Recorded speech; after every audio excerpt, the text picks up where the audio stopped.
बांग्लादेश में हिंदू समुदाय के प्रमुख चेहरे और इस्कॉन मंदिर से जुड़े चिन्मय कृष्ण दास की गिरफ्तारी के बाद से तनाव बढ़ गया है। वहां पर जगह जगह हिंसा दिखाई दे रही है। चिन्मय कृष्णदास की जमानत याचिका खारिज करते हुए कोर्ट ने उन्हें जेल भेज दिया है। मंगलवार 26 नवंबर को उन्हें चटगांव के कोतवाली थाने में दर्ज देशद्रोह के मामले में कोर्ट में पेश किया गया था। चिन्मय कृष्णदास की गिरफ्तारी के बाद बांग्लादेश के कई इलाकों में जबरदस्त विरोध प्रदर्शन चल रहे हैं। हिंदू समुदाय उनकी रिहाई की मांग कर रहा है और पूर्व प्रधानमंत्री शेख हसीना के तख्ता पलट के बाद से हिंदुओं के खिलाफ हो रही बांग्लादेश में हिंसा के खिलाफ इंसाफ की मांग कर रहे हैं लोग। शेख हसीना के निकाले जाने के बाद से बांग्लादेश में बड़े पैमाने पर राजनीतिक हिंसा फैली है। बांग्लादेश में अल्पसंख्यकों को निशाना बनाया गया है। आपको हम तस्वीरें दिखा रहे हैं विरोध प्रदर्शन की। बांग्लादेश की सड़कों पर जो चल रहा है, बांग्लादेश की आबादी का कुल 8% हिस्सा हिंदू आबादी है। शेख हसीना के तख्ता पलट के बाद मोहम्मद यूनुस की सेना समर्थित सरकार पर अल्पसंख्यकों के खिलाफ हमले रोकने में नाकाम रहने का आरोप है। बांग्लादेश में चिन्मय कृष्णदास प्रभु की गिरफ्तारी के बाद भारत की ओर से कड़ी प्रतिक्रिया आई है। भारतीय विदेश मंत्रालय ने चिन्मय कृष्णदास की गिरफ्तारी पर चिंता जताई है। उन्होंने बांग्लादेश सरकार से हिंदुओं और सभी अल्पसंख्यकों की सुरक्षा सुनिश्चित करने की अपील की है। लेकिन बांग्लादेश ने इस पर जवाब ये दिया है कि ये बांग्लादेश का अंदरूनी मामला है। बुधवार को बांग्लादेश में एक वकील ने इस्कॉन पर प्रतिबंध लगाने की मांग करते हुए एक याचिका दायर की। वकील ने अदालत के सामने दलील रखी कि चिन्मय दास को जमानत देने से इनकार किए जाने के बाद सुरक्षा कर्मियों और उनके अनुयायियों के बीच में झड़प हुई और इस दौरान सहायक सरकारी अभियोजक सैफुल इस्लाम की हत्या कर दी गई या उनकी मौत हो गई। अदालत ने अटॉर्नी जनरल से इस्कॉन के बारे में और बांग्लादेश में इसकी स्थापना कैसे हुई इसके बारे में जानना चाहा। तो इसके जवाब में अटॉर्नी जनरल मोहम्मद असदुज़्ज़मा ने कहा है कि ये संगठन यानी इस्कॉन कोई राजनीतिक दल नहीं है। अटॉर्नी जनरल ने कहा कि ये एक धार्मिक कट्टरपंथी संगठन है, रिलीजियस फंडामेंटलिस्ट ऑर्गेनाइजेशन। सरकार पहले ही उनकी जांच कर रही है। उच्च न्यायालय ने अटॉर्नी जनरल को निर्देश दिया कि वो इस्कॉन पर सरकार की स्थिति और देश की समग्र कानून व्यवस्था की स्थिति पर गुरुवार सुबह तक रिपोर्ट दें। न्यायालय ने सरकार से कानून व्यवस्था की स्थिति को बिगड़ने से रोकने को कहा है। तो बांग्लादेश में जगह जगह पर प्रोटेस्ट हो रहे हैं। आपको हम ये भी दिखा रहे हैं कि किस तरह से कोलकाता में भी विरोध प्रदर्शन हुए हैं, वो भी दिखाएंगे। लेकिन इस वक्त हमारे साथ जुड़ गए हैं युधिष्ठिर गोविंद दास, जो डायरेक्टर ऑफ कम्युनिकेशंस हैं इस्कॉन इंडिया के। युधिष्ठिर गोविंद दास, धन्यवाद आपका समय देने के लिए। इस्कॉन से जुड़े एक बड़े हिंदू नेता जिनकी गिरफ्तारी वहाँ पर हुई है, सिर्फ यही नहीं, बांग्लादेश में ये आवाज़ उठ रही है कि इस्कॉन पर प्रतिबंध लगाया जाए। तो किस तरह की स्थिति है वहाँ पर? इस्कॉन में कैसी चिंता है इस पर लेकर? धन्यवाद नगमा जी, आपने मुझे आज बुलाया यहाँ पे कार्यक्रम में। सबसे पहले तो मैं ये बताना चाहूँगा कि इस्कॉन जो है अपने दार्शनिक रूप से श्री चैतन्य महाप्रभु के परंपरा में आता है।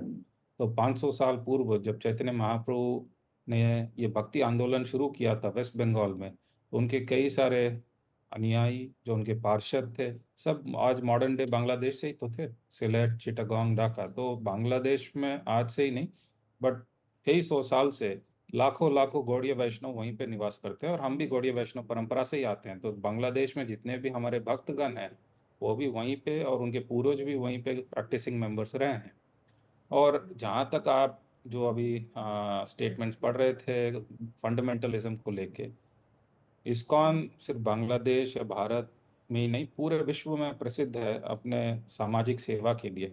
हमने देखा कोविड में यूक्रेन के जब युद्ध हुआ वहाँ पे या कई और भी नेचुरल डिजास्टर्स जब भी हुए हैं, ISKCON one of the first responders रहा है हमेशा। और बांग्लादेश में भी हमने ये बार बार देखा, सिलेट फ्लड्स में भी जब हुए थे हम लोग ही फर्स्ट रिस्पॉन्डर्स थे और वहाँ पे ISKCON food relief, medical camps, orphanages, old age homes, youth hostels, ये सब चलाता है बिना कोई भेदभाव के, नो डिस्टिंक्शन, कोई ना जाति का, ना धर्म का, ना लिंग का। तो सबको हम इक्वली प्रोवाइड करते हैं। तो ये क्या कोई फंडामेंटलिज्म का लक्षण हो सकता है? नहीं। और इस्कॉन 50 ईयर से वहाँ पे है जी। आज से। हम्म। और इसके अलावा मैं एक और मुख्य बात बताना चाहूँगा कि इस्कॉन जो है वहाँ पे सभी स्थान पे उपस्थित रहा है, और सभी जो हमारे पास जो रिपोर्ट्स आ रहे हैं वहाँ पे लोकल बांग्लादेश के लोगों से, कि वो सब इस्कॉन से बहुत ही प्रेरित हैं और हम्म। उसको हम्म। बहुत ही लगाव करते लेकिन हैं, इस सिर्फ समय, अल्पसंख्यक की नहीं, बहुसंख्यक भी। ठीक है, तो इस समय जिस तरह की भावना दिखाई दे रही है इस्कॉन को लेकर, और वहाँ पे एक प्रमुख नेता या प्रीस्ट जो जुड़े रहे हैं इस्कॉन से, उनकी गिरफ्तारी हुई है, उसके बाद अब जब ये मांग आ रही है और अटॉर्नी जनरल ये कह रहे हैं कि एक फंडामेंटलिस्ट रिलीजियस ऑर्गेनाइजेशन है, तो इस्कॉन के अस्तित्व पर वहाँ पर एक खतरा दिखाई देता है। भारत सरकार ने इसमें अपनी प्रतिक्रिया दी है अल्पसंख्यकों पर जो हिंसा हो रही है उसे लेकर, पर इस समय आप लोग कैसे देख रहे हैं इस चीज को? देखिए, जो हिंसा हो रहा है ये आज का नया कोई कहानी नहीं है। जब इंडिपेंडेंस हुआ था तो हिंदू पॉपुलेशन 30% पे था, आज वो घट के 8% पे आ चुका है। तो हिस्टोरिकली ये एक फैक्टर रहा है। और इवन आज से कुछ वर्ष पूर्व नोआखाली भी जब हुआ था, जब भी हमने देखा कि कई मंदिर पे आक्रमण हुए थे और उसमें हमारे भी 2 सदस्यों को मार दिया था। तो और जो वो चल रहा है वही आज भी है, हम लोग देख पा रहे हैं। और इस्कॉन और बाकी जो सनातन संस्थाएं हैं, श्री चिन्मय कृष्ण दास जी जो प्रवक्ता हैं सनातन जागृति मंच बांग्लादेश के, सब लोग मिलके वही एक आवाज रख रहे हैं कि जो माइनॉरिटीज हैं, जो हिंदू हैं, उनका संरक्षण हो, उनके जो प्लेसेस ऑफ वर्शिप हैं, मंदिर हैं, उसकी प्रोटेक्शन दी जाए। और जो लोग हिंसा को फैला रहे हैं, जो अटैक्स कर रहे हैं, तो उनके ऊपर कानूनी कार्रवाई की जाए और जी एक शांति और सद्भावना का वातावरण को पुनः जागृत किया जाए जी। बांग्लादेश तो युधिष्ठिर गोविंद दास जी, आप लोगों के लिए इस समय वहाँ पर काम करना कितना मुश्किल हो रहा है? जब इनकी गिरफ्तारी हो गई है चिन्मय दास जी की, तो वहाँ पर अभी इस्कॉन के लिए किस तरह का संकट है? वहाँ की सरकार से बात करने की कोशिश की गई है क्या? क्या रुख है सरकार का इसको लेकर? मोहम्मद यूनुस की जो इंटरिम गवर्नमेंट वहाँ पर है वो इसे कैसे देखती है? अगर उसे, आप बता रहे हैं कि एक लंबा इतिहास रहा है और वहाँ पर काम किया है इस्कॉन ने, लोग उससे जुड़े रहे हैं, पर इस समय किस तरह की भावना दिखाई दे रही है? और हिंसा की जो स्थिति वहाँ पर थी, विरोध प्रदर्शन बहुत हो रहे थे खास करके इस गिरफ्तारी को लेकर, उसके बारे में क्या रिपोर्ट है आप लोगों के पास?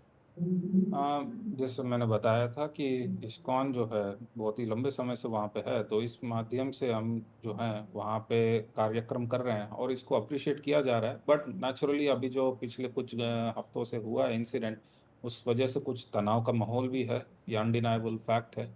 और वहाँ पे भक्त लोग में चिंता है सेफ्टी को लेके। कुछ 2 हफ्ते पहले हमने देखा वहाँ पे कुछ रेडिकल ग्रुप्स ने जुलूस निकाला और फिजिकल थ्रेट्स का भी वायलेंस दिया था। तो हमारे जो चैनल्स थे गवर्नमेंट के, स्थानीय राष्ट्रीय, उससे तो हम कम्युनिकेट कर रहे हैं, उनको ये बता रहे हैं कि हमारा जो रिक्वेस्ट है सेफ्टी के लिए और प्रोटेक्शन के लिए, वो हम उनसे कोऑर्डिनेट करने का प्रयास कर रहे हैं। ठीक है, धन्यवाद आपका हमसे बात करने के लिए। वहाँ पर इस्कॉन हमेशा से रहा है और सामाजिक कार्यों में रहा है, और उसके साथ में न सिर्फ अल्पसंख्यक बल्कि बहुसंख्यक भी जुड़े रहे हैं। लेकिन इस समय जिस तरह की भावना वहाँ पर है, एक चिंताजनक और तनावपूर्ण माहौल बना हुआ है। संपर्क साधने की कोशिश हो रही है सरकार की तरफ से। वहाँ के अटॉर्नी जनरल ने ये कहा है कि एक फंडामेंटलिस्ट रिलीजियस ऑर्गेनाइजेशन है, तो ये अब देखना है कि इस्कॉन का जो अस्तित्व वहाँ पर है उस पर किस तरह का प्रश्न चिन्ह लगा है। लेकिन जो भी बांग्लादेश में हो रहा है, बांग्लादेश की प्रतिक्रिया यहाँ भी नज़र आ रही है भारत में कई जगहों पर। बांग्लादेश में चिन्मय दास की गिरफ्तारी को लेकर कई हिस्सों में, बंगाल के कई हिस्सों में प्रदर्शन शुरू हो गए हैं। कोलकाता में प्रदर्शन हो रहे हैं, जो हम आपको तस्वीर में अभी दिखा रहे हैं कि यहाँ पर भी आज प्रदर्शन हुआ है। बीजेपी ने भी यहाँ प्रदर्शन किया है। सौरभ गुप्ता मेरे सहयोगी जुड़ गए हैं। सौरभ, बांग्लादेश क्या तनाव, बांग्लादेश की हिंसा कि यहाँ पर किस तरह की प्रतिक्रिया नज़र आ रही है? सड़कों पर जो हम आज भीड़ देख रहे हैं, जो रैलियाँ निकली हैं, उसके बारे में क्या जानकारी है? देखिए, बांग्लादेश में जो भी होता है उसका एक प्रतिक्रिया ज़रूर पश्चिम बंगाल में दिखाई देता है, क्योंकि बिल्कुल बांग्लादेश से सटे हुए राज्य है। कल्चर कई जगहों पे एक है, भाषा एक है, और भाषा के आधार पर जब बांग्लादेश बने थे, आज वहाँ पे जब धार्मिक विषय को लेकर इस तरीके से हिंदू समुदाय और अल्पसंख्यक समुदाय के ऊपर आक्रमण हो रहे हैं, इसको लेकर ज़रूर इस तरफ एक प्रतिक्रिया है। अब आज बीजेपी के नेता और पश्चिम बंगाल के नेता विपक्ष शुभेंदु अधिकारी ने एक मोर्चा निकाले थे, बांग्लादेश हाई कमीशन तक गए।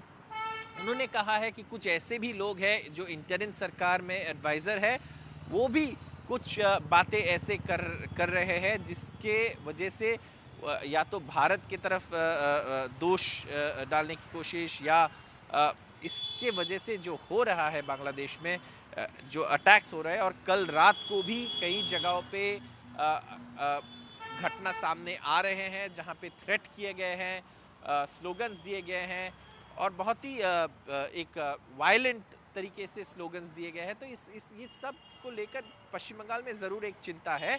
दूसरी बात जो है कि आज नेता विपक्ष ने ये भी कहा, देखिए बांग्लादेश के कई सारे लोग पश्चिम बंगाल आते हैं, कई सारे लोग ट्रीटमेंट के लिए आते हैं। आयोडीन एक जो बहुत ही इसेंशियल चीज़ है वो इंडिया देते हैं।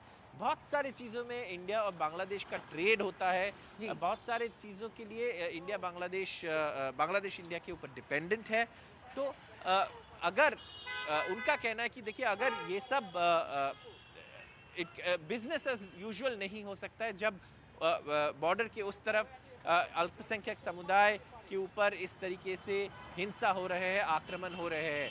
पश्चिम बंगाल के पेट्रापोल बॉर्डर पे बीजेपी धरना करने वाले हैं, वहाँ पे मूवमेंट रोकने वाले हैं, और कलकत्ता में भी प्रदर्शन करने वाले हैं। आज तृणमूल कांग्रेस के सांसद और नेशनल जनरल सेक्रेटरी अभिषेक बैनर्जी भी कहा है कि देखिए, केंद्र सरकार जो कदम उठाएंगे बांग्लादेश में स्थिति नॉर्मल करने के लिए, उस पर तृणमूल भी दल की तरफ से उसका समर्थन करेगा। जी जी, धन्यवाद आपका सौरभ। सही कहा आपने, बंगाल और बांग्लादेश और पश्चिम बंगाल का जो बॉर्डर है, आना जाना वहाँ से लोगों का रहता है, वहाँ पे जो भी होगा यहाँ उसका असर नज़र आता है लगातार। लेकिन बांग्लादेश में तख्ता पलट के बाद माइनॉरिटीज़ पे यानी कि अल्पसंख्यक हिंदुओं पर हमले होते रहे हैं। अभी आगे बढ़ते हैं दूसरी खबर की तरफ। खबर ये आ रही है बड़ी कि अडानी समूह का मार्केट कैप एक दिन में 1.2 लाख करोड़ बढ़ गया है। एक दिन में 1.2 लाख करोड़ मार्केट कैप बढ़ा है अडानी समूह का। अडानी टोटल और अडानी पावर के शेयरों ने अपर सर्किट छुआ है। अडानी एंटरप्राइजेज के शेयर 11.5% बढ़ गए हैं।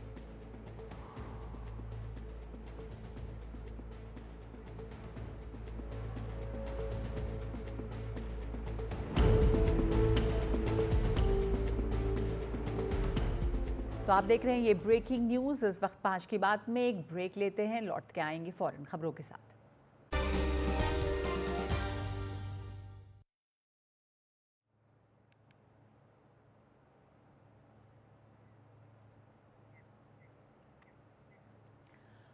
और आज लोकसभा में सूचना प्रसारण मंत्री अश्विनी वैष्णव ने सोशल मीडिया में बढ़ती हुई अश्लीलता पर चिंता जताई और इसे रोकने के लिए सख्त कानून बनाने की बात की है। उन्होंने कहा है कि सोशल मीडिया एक तरफ प्रेस की आज़ादी का एक बड़ा जरिया है, लेकिन दूसरी तरफ उस पर कोई संपादकीय नियंत्रण नहीं है। ये बिल्कुल बेकाबू अभिव्यक्ति है जिसमें बहुत सारी अश्लील सामग्री भी चलती है। मौजूदा कानूनों को और मजबूत करने की ज़रूरत है। मेरा अनुरोध है कि इस पर आम राय बनाई जाए।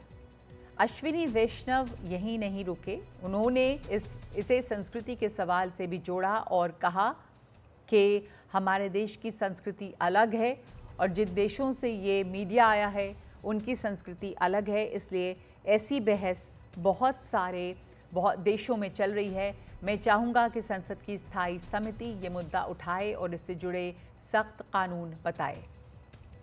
ये बात उन्होंने लोकसभा के प्रश्नकाल में बीजेपी सांसद और रामायण में राम की भूमिका करने वाले अभिनेता अरुण गोविल के सवाल का जवाब देते हुए कही। सोशल मीडिया को लेकर मौजूदा कानून जो है उसमें भारत में अभिव्यक्ति की आज़ादी मौलिक अधिकार है। आईटी एक्ट में सोशल मीडिया पर कुछ पाबंदियां हैं। अश्लीलता को लेकर अलग से रोक नहीं है। फिल्मों के लिए सेंसर बोर्ड अलग अलग श्रेणियों में प्रमाण जारी करता है। सेंसर प्रमाण के बिना फिल्म का प्रदर्शन नहीं होता। सोशल मीडिया और ओटीटी को लेकर ऐसा कोई भी बोर्ड नहीं है।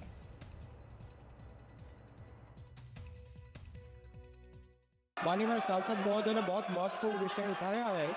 जिन ज्योग्राफी से, जिन कंट्रीज से सोशल मीडिया के प्लेटफॉर्म्स लिखे हैं, वहाँ की संस्कृति और अपने देश की संस्कृति में बहुत बड़ा फर्क है।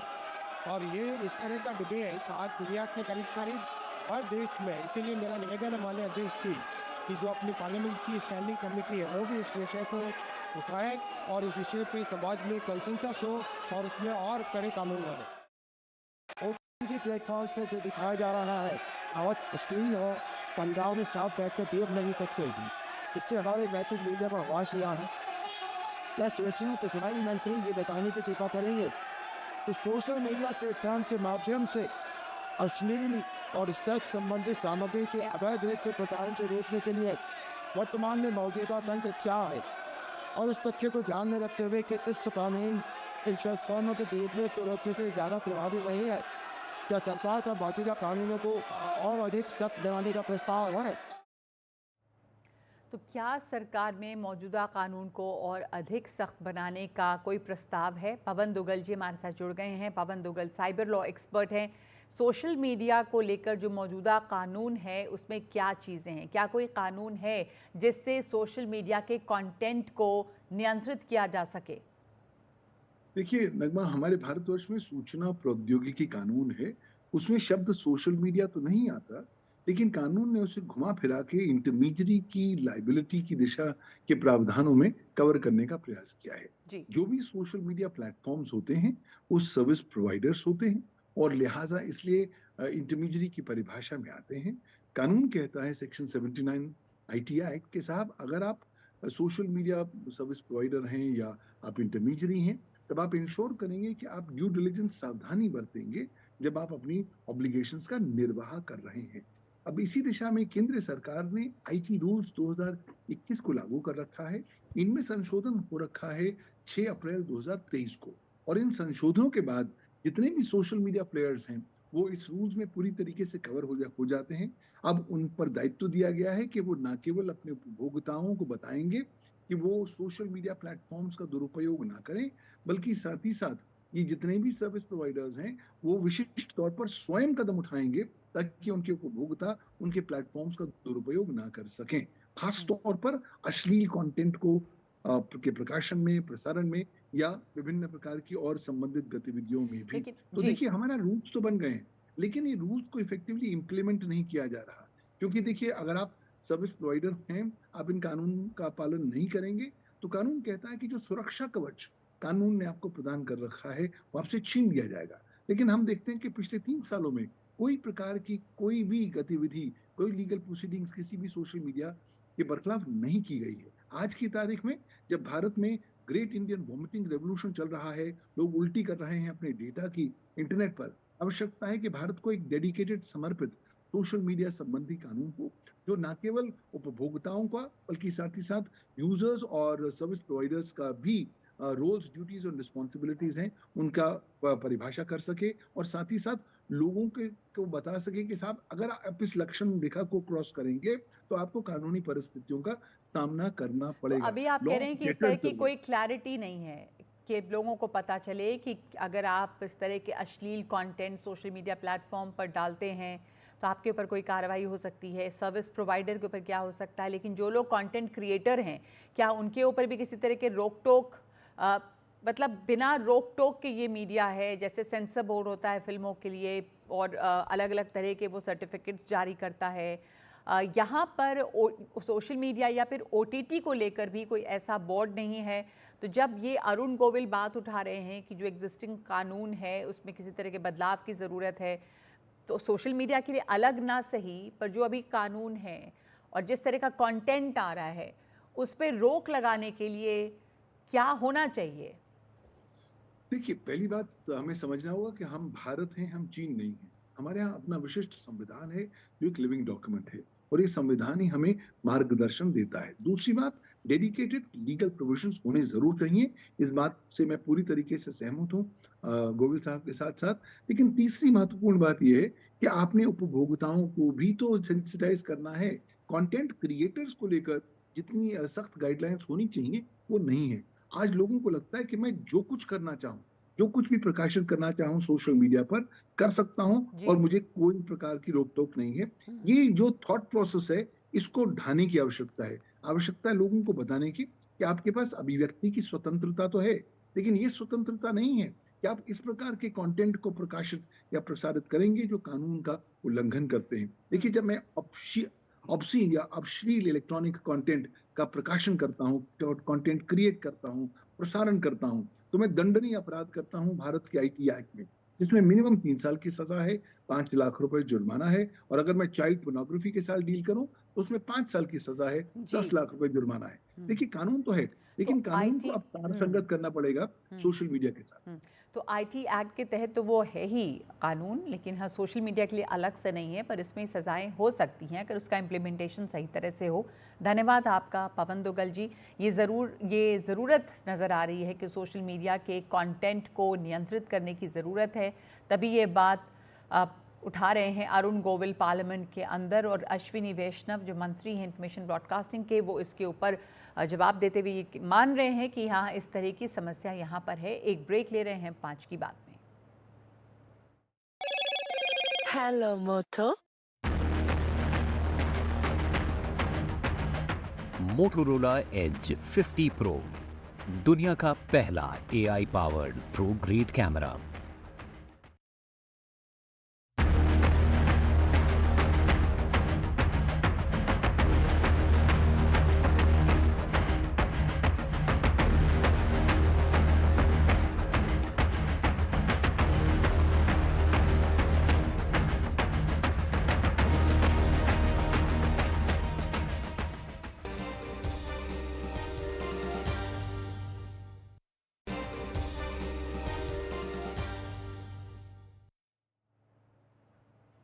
महाराष्ट्र का अगला मुख्यमंत्री कौन होगा, इस पर बना हुआ सस्पेंस अब खत्म हो चुका है। शिवसेना शिंदे के प्रमुख एकनाथ शिंदे ने स्पष्ट कर दिया है कि बीजेपी हाईकमान का फैसला उन्हें और उनकी पार्टी को स्वीकार होगा, यानी कि अब बीजेपी का सीएम बनेगा, ये तय हो गया है। एकनाथ शिंदे ने काम करने का मौका देने के लिए प्रधानमंत्री नरेंद्र मोदी और गृह मंत्री अमित शाह को धन्यवाद भी दिया। उन्होंने जनता का भी धन्यवाद किया। शिंदे ने कहा, मैं खुद को सीएम नहीं, आम आदमी के तौर पर देखता हूं। बीजेपी ने भी शिंदे के इस फैसले का स्वागत किया है। महायुति के कौन लीडर है? एनडीए के लीडर कौन है? मोदी जी है, अमित भाई है। तो उनको कहा कि मैंने अमित भाई जी को भी फोन किया, मोदी जी को भी फोन किया। सरकार बनाने में हमारी तरफ से कोई भी रुकावट, कोई भी अड़चन, कोई भी कुछ भी किसी भी तरह का अड़ंगा नहीं है। आप बेशक आप निर्णय ले लो, उस निर्णय की तामील हो जाएगी, निर्णय की अमल हो जाएगी। और मैं आज आप सबको कहता हूं कि भारतीय जनता पार्टी के वरिष्ठ नेता जो निर्णय लेंगे मुख्यमंत्री पद के बारे में, जो उनका कैंडिडेट होगा, उसको हमारा शिवसेना का पूरी तरह समर्थन है, पूरी तरह हमारा पाटिंबा उनको है। ये आपको बताने के लिए मैंने आज सबको बुलाया है।